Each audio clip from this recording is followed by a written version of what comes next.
Welcome to UNAM Chicago's CAFÉ EXPRESSO, a space for bilateral conversations with people from all walks of life. Tune in to Spanish Public Radio and follow us on social media. And now your host, Alberto Foncerrada. Hello, everyone. Welcome to another edition of CAFÉ EXPRESSO. My name is Alberto Foncerrada, and this is a program of UNAM Chicago in alliance with Spanish Public Radio. I'm having a conversation here with kind of a celebrity here in Chicago, Mr. Kalman Resnick. How are you? No one has ever accused me of being a celebrity. Okay. How are you?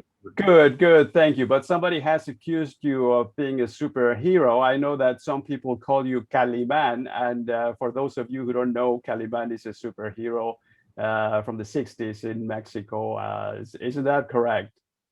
Yes, there's a strange coincidence between Kalman, K-A-L-I-M-A-N, who's the Mexican superhero, and my name, which is Kalman, K-A-L-M-A.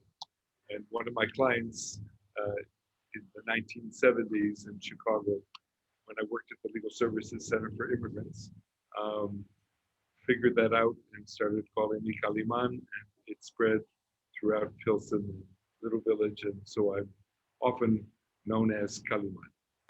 Well, thank you so much for agreeing to do this for our program. I know that there's a lot things to talk about you, and I want to make the most out of your presence here.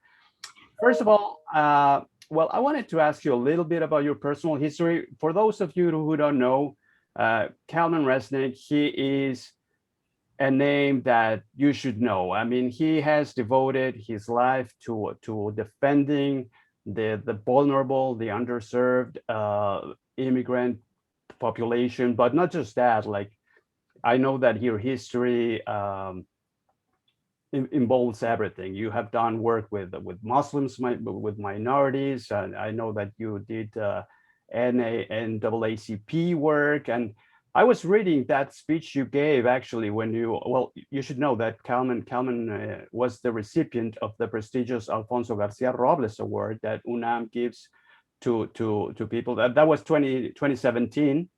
And this is Right. an award that UNAM gives to the people who do work and dedicate in favor of the most vulnerable immigrants. So I read your speech. That's something that everyone who's interested in these topics should do. That's an amazing piece.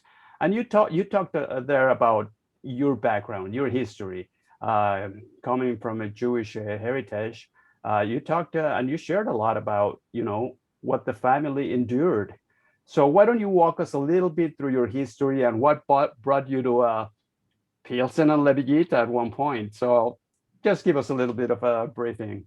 Well, I was born in Chicago in 1948, but I'm the son, grandson, and great-grandson of Jewish refugees who fled Eastern Europe and because of the persecution of Jews during the 1880s and into the 1900s. And my family, my father's family came to Chicago in 1888 from Ukraine. And my mother's family came to the US and Canada. My grandparents were born in Romania. My grandmother grew up in what's now Turkey, and they came because of the persecution of Jews during that period. My father's family came to Chicago, or my mother's family tried to come to Chicago, but they weren't allowed in at Ellis Island, and so my mother was born in Canada because we had relatives in Canada who were able to arrange for them to come to Canada.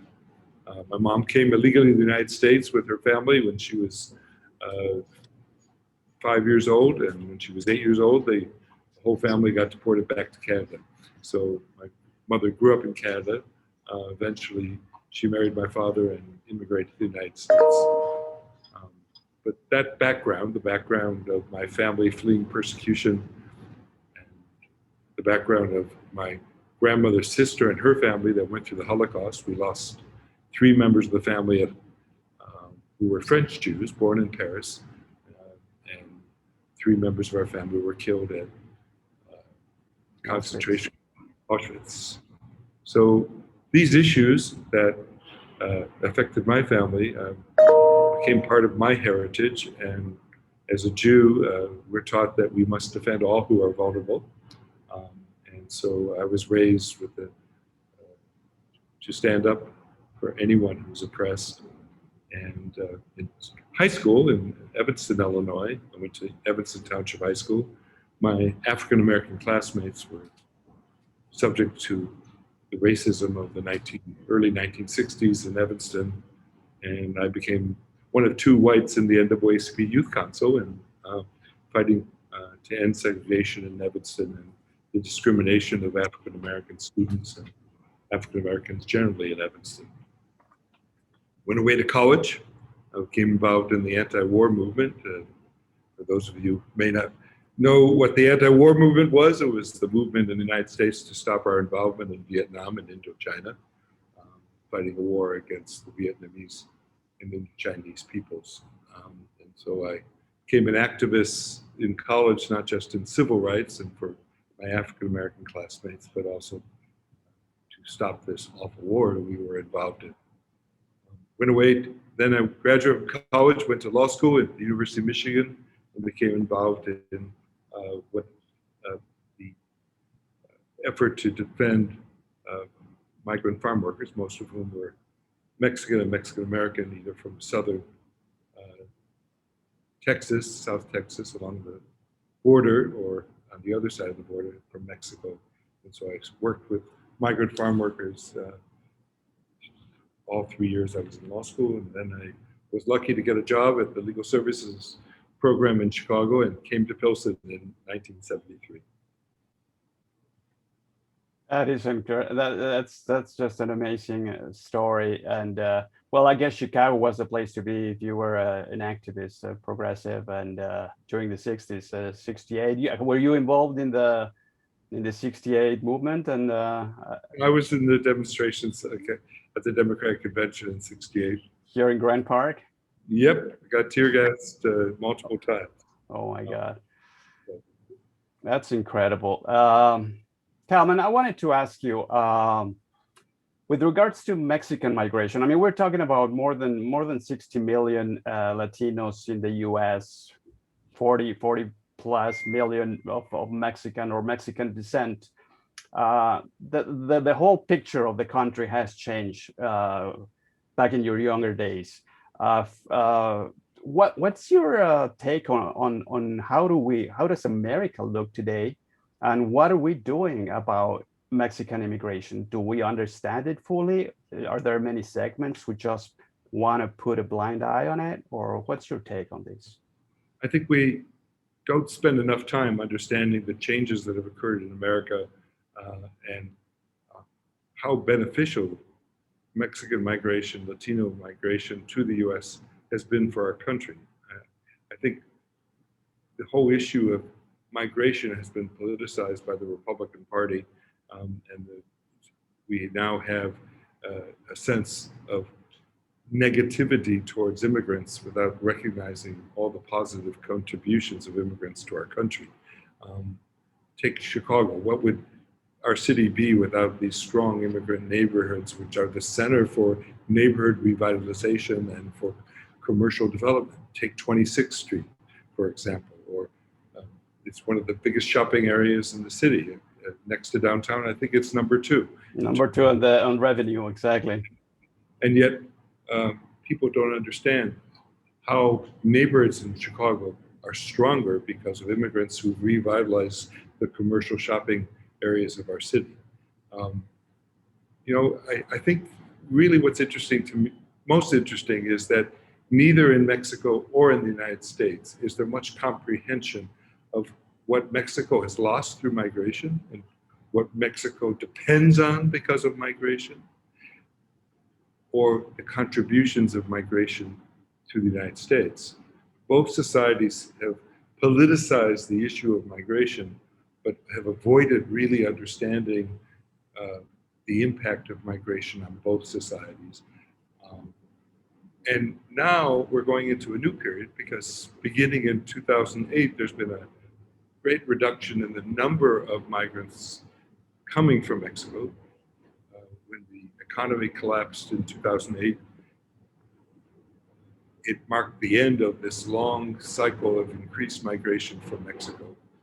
Don't know what the future will be, but right now there isn't a lot of new migration from Mexico. So the Mexican immigrant communities are aging, much like other immigrant groups aged in America. The Jewish community, the Irish community, the Italian community, the Czech community. These communities aged. At one point, people thought it would continue forever. Everyone would have an opportunity to come to migrate to the United States. That stopped, and it stopped largely in the Mexican community. There's some level of migration occurring, but greatly reduced. Because of how militarized the border has gotten, it's much more difficult to enter from Mexico.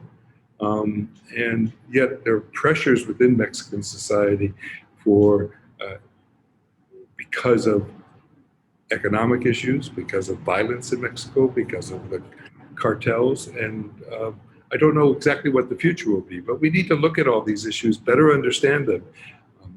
For Mexico, the biggest source of foreign exchange is remesas, which is the money, the remittances that people send to support their families. That's number one. It's also number one in Guatemala, number one in Honduras, number one in El Salvador. What's going to happen to those remittances as the community in the United States, the Mexican community, the Central American community ages? Are people still going to send money to, if the distance in terms of who's left in Mexico, who's left in Central America, not your mother or father or your spouse or your brother or sister, but cousins. So it may be that we're going to see a reduction over time in the remittances. What impact would that have on Mexico, Central America? And what is the contribution that Mexicans have made by coming here and doing productive labor and relatively low rates of pay? Right now we see in Chicago lots of for help signs. Well, we don't have a lot of new Mexican immigrants. We don't have a lot of new migrants coming from Latin America. And one thing we don't have is enough people to do the jobs that many Americans don't want to do, or are poorly paid, and many Americans don't want to do because of the pay, or because they're hard jobs or dirty jobs. So I think starting to see what the cost is to Chicago and the United States of not having large numbers of new migrants coming. Right, I absolutely agree. And you took it exactly where I wanted to go. You started talking about the relationship between Mexico and the U.S. And let me just pause for a second for the people who just logged in.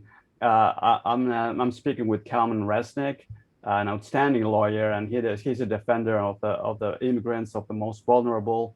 And it's always a treat to talk to you. And Kalman, you started talking also about the relationship between Mexico and the U.S. What needs to happen between the U.S. and Mexico for a better understanding of each other? Are we not just talking different languages, or are we really doing enough as societies and as governments? I know that you've been very critical of the dark period that we endured during the Trump administration, but where are we today? Are we talking to each other? Do we understand each other? What do you think? Where are we standing? I think we have very, very little understanding of the importance of migration for both societies. So I've spoken just now about the importance of immigration to American society and the contributions of Mexican immigrants. I know so many Mexican immigrants that in one generation have gone from parents who had second grade educations in Mexico, and they have children who graduated from our universities, children who are now teachers, computer scientists, doctors, lawyers. Despite all the discrimination, the poor quality of many schools and Latino communities, compared to wealthier communities.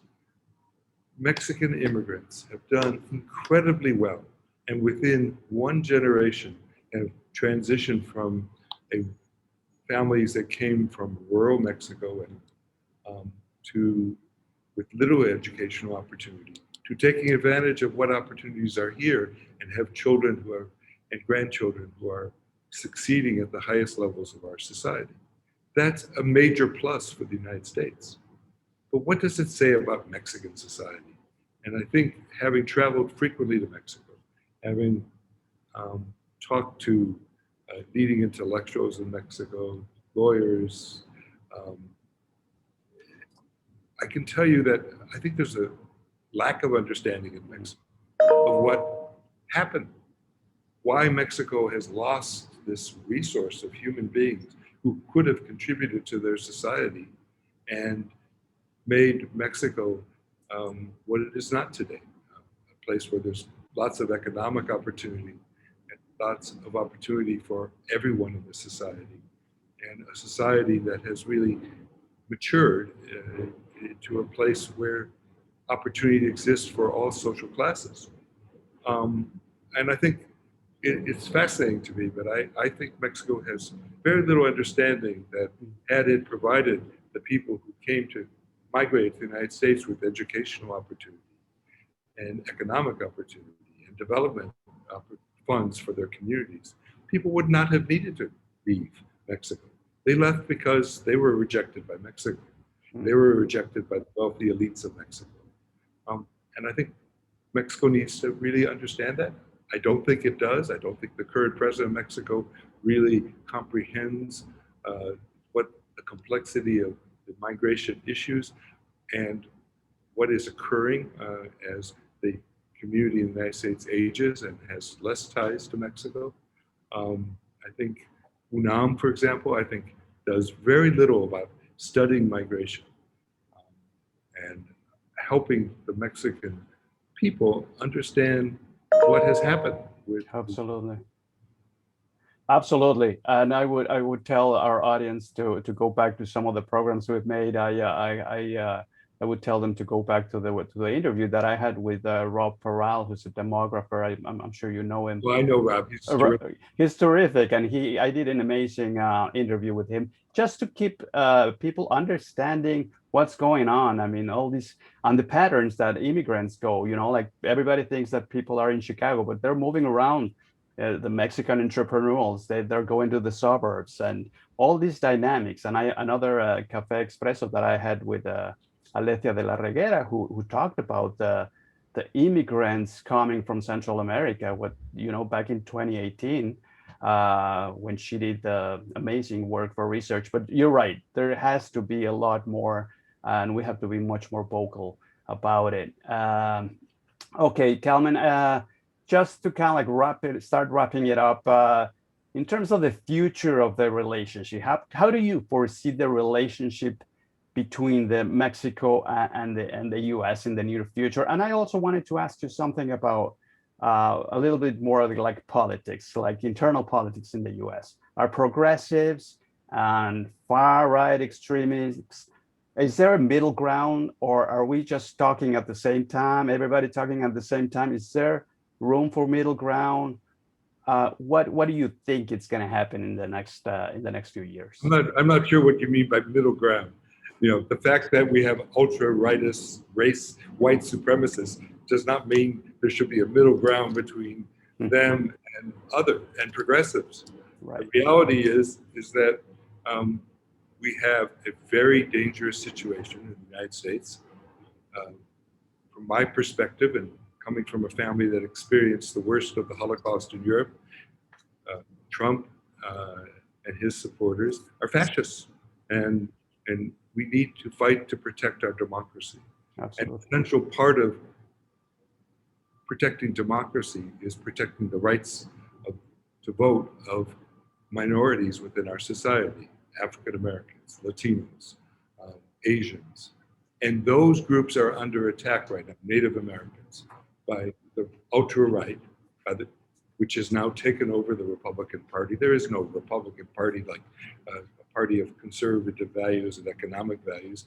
The Republican Party is a fascist party that is based on white supremacy and sees that a significant portion of our white population is threatened by the fact that we are going to be a society that has no majority white population.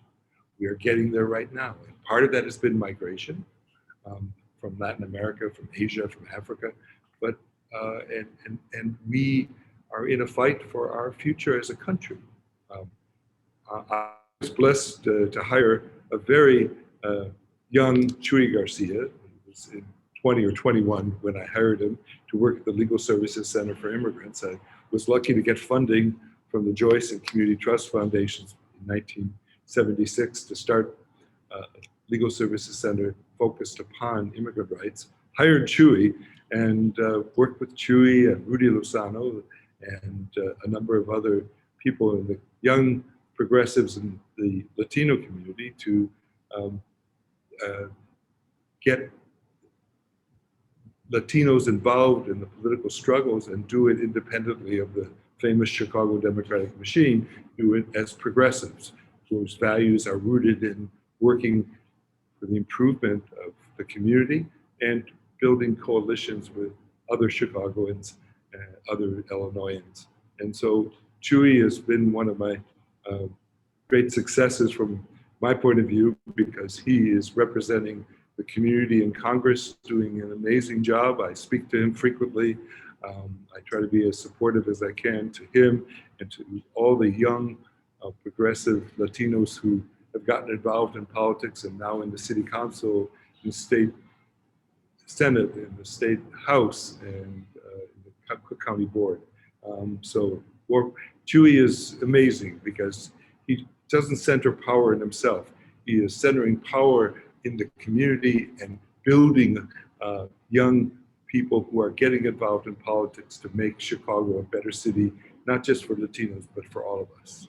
Absolutely, absolutely. I couldn't agree with you more. I know Chuy. We did a lot of work when I was at the consulate, and it's a shame that he wasn't the mayor of Chicago. He would have been an excellent mayor, but you know what? He's more useful back in Washington, where he's doing amazing work for DACA and just for immigrants and all that he's doing. He's really one of a kind, and I'm glad that you talk to him frequently. And yes, like you said, there's a lot of people who are in leadership positions and doing great work. So talking about politics in Mexico and the United States, I think it's amazing that we are going to develop in the US a large number of Mexican-American politicians with roots in Mexico who have had success politically in the United States that they never would have had in Mexico. And what does that say about Mexico's future? Because to me, this is going to come back to Mexico as an example of what Mexicans have done in the US. Why can't we become leaders of our own society? Why can't we develop Mexico so that people don't have to leave to work outside the country?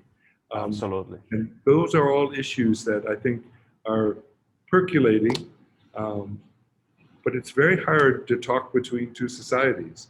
You know, one of the things that happens when UNAM does programs between UNAM Chicago and UNAM in Mexico is that the professors at UNAM in Mexico speak with flowers, the beautiful language, and the Mexicans in Chicago don't really understand what the hell they're talking about because they use all this beautiful language, but it's not real. It doesn't relate to, it's flowery language. And the Mexican leaders here who get on these Zoom programs with UNAM, they're not understood by the professors in Mexico because they have very little understanding of what the Mexican-American experience is.